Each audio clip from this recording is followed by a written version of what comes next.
એક પત્ર વાયરલ કરી અને કૌશિકભાઈ ઉપર આક્ષેપ લગાડ્યો હતો. લોકોને એમ થાય કે કૌશિકભાઈ, હું તમને એક દાખલો આપું, હું ન ભૂલતો હતો. આજથી 10 દિવસ પહેલા કૌશિકભાઈનો ફોન આવ્યો, વસંતભાઈ મારી ઉપર. એને મને મહિના પહેલા કીધું હતું, ભરતભાઈ તમે માવા ખાવશી બંધ કરી દેજો. 10 દિવસ પહેલા મને ફોન આવ્યો, ભરતભાઈ તમે માવા નથી બંધ કર્યા, હવે જો માવો ખાઈને આવશો તો મારા મોબાઈલમાંથી તમારું નામ ડિલીટ મારી દે. એ આ કૌશિકભાઈ વેકરિયા છે. એ દારૂવાળાને અને રેતીવાળા પાસે જાય. કેવા આક્ષેપ મૂકો છો તમે?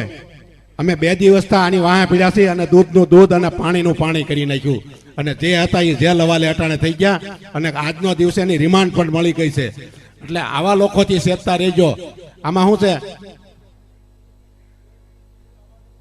પછી બહુ બોલાવા જાય તો પછી આગળ પાછળ જો ખુલી જાય ને તો પછી કોઈ મેળના નહીં રહ્યો. હું તમારા માધ્યમથી કહેવા માંગુ છું.